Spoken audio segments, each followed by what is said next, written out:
Hi students, நான் உங்கள் வெற்றி டியூஷன் சென்டர்லேருந்து கல்யாணம் பேசுகிறேன். இந்த வீடியோவில் நம்ம Coulomb's law and Biot Savart law இது ரெண்டுத்துக்கும் டிஃப்ரென்ஸ் பார்க்க போகிறோம். அதே மாதிரி மேக்னெட்டிக் ஃபீல்டு, எலக்ட்ரிக் ஃபீல்டு, அதாவது இந்த ரெண்டு லாஸை பேஸ் பண்ணி எலக்ட்ரிக் ஃபீல்டுக்கும் மேக்னெட்டிக் ஃபீல்டுக்கும் இடையில இருக்கக்கூடிய டிஃப்ரென்ஸையும் பார்க்க போகிறோம். சரிங்களா? ஸோ ஃபர்ஸ்ட் ஆஃப் ஆல் பாருங்கள், கூலும்ஸ் லா எப்போதுமே electrostatic force between two charges, ஒரு பாசிட்டிவ் சார்ஜ், ஒரு நெகட்டிவ் சார்ஜ், இது ரெண்டுத்துக்கும் இடையில இருக்கக்கூடிய அந்த ஃபோர்ஸை பற்றி தான் பேசுவோம். சரியா? அதுவே பார்த்தீங்கன்னா பயோட் சாவர்ட்ல நம்ம ஏற்கனவே பார்த்தோம் இல்லையா, மேக்னெட்டிக் ஃபீல்டு, அதாவது ஸ்மால் கரண்ட் எலமெண்ட்னால உருவாகக்கூடிய மேக்னெட்டிக் ஃபீல்டை பற்றி பேசுவோம். சரிங்களா? இந்த கூலும்ஸ் லா எதுக்கெல்லாம் அப்ளிகபிள் ஆகும்னா, ஸ்டேஷனரியாக இருக்கக்கூடிய எல்லா பாயிண்ட் சார்ஜஸ்க்கும் இந்த கூலும்ஸ் லா அப்ளை ஆகும். அதே மாதிரி பயோட் சாவர்ட் லா பற்றியும் ஸ்டெடி எலக்ட்ரிக் கரண்ட்ஸ்க்கு அப்ளிகபிள் ஆகும். சரிங்களா? அதே மாதிரி ஃபோர்ஸ் ஃபீல்டை பற்றி பார்க்குறோம் அப்படின்னா எலக்ட்ரிக் ஃபோர்ஸை பற்றி தான் நம்ம இதில் பார்க்குறோம், ஏற்கனவே நான் சொன்ன மாதிரி. சரிங்களா? இங்கே magnetic field due to current carrying current. சரியா? ஃபார்முலா பார்த்தீங்கன்னா F is equal to K into Q1 by Q2,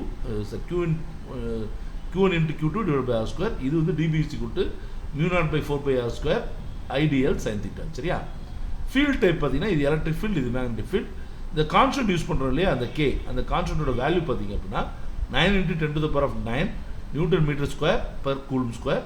அதே இங்கே யூஸ் பண்ணக்கூடிய mu naught by 4 pi R square இல்லையா, அது எவ்வளோ அப்படின்னா 4 pi into 10 to the power of -7 Tm by A. சரிங்க ஸ்டூடெண்ட்ஸ்?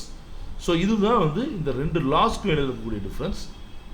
அதுவே ஃபீல்டை பொறுத்த வரைக்கும் இந்த எலக்ட்ரிக் ஃபீல்டு அப்படின்றது ஒரு எலக்ட்ரிக் சார்ஜினால் கிரியேட் ஆகக்கூடியது. அந்த எலக்ட்ரிக் சார்ஜ் ஒரு ஸ்கேலார் ஸ்கோர். சரியா?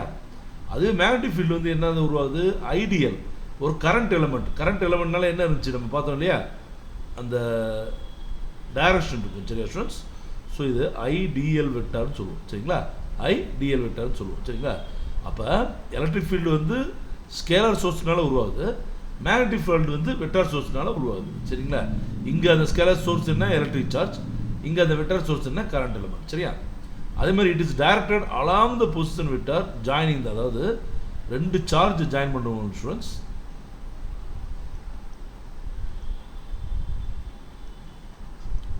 இது ரெண்டுத்துக்கும் நடுவில் இந்த இது இருக்கும். சரிங்க ஸ்டூடெண்ட்ஸ்?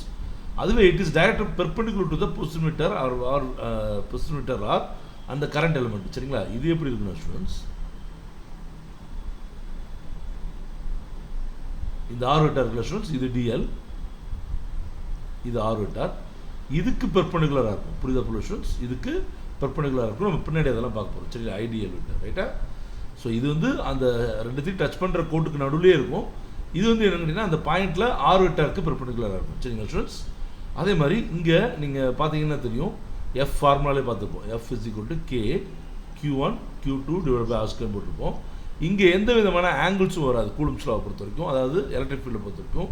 ஆனால் இங்கே நம்ம பார்த்தோம் இல்லையா students, dB is equal to mu naught 4 pi into IDL sin theta divided by R square.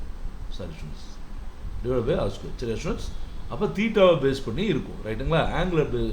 ஆங்கிளை பேஸ் பண்ணி இருக்கும். சரிங்களா? அந்த ஆங்கிள் ஆர் வெக்டாருக்கும் ஐடியலுக்கும் இருக்கும், நடுவில் இருக்கக்கூடிய வெக்டார். சரிங்க, சாரி ஆங்கிள். சரிங்களா ஸ்டூடெண்ட்ஸ்?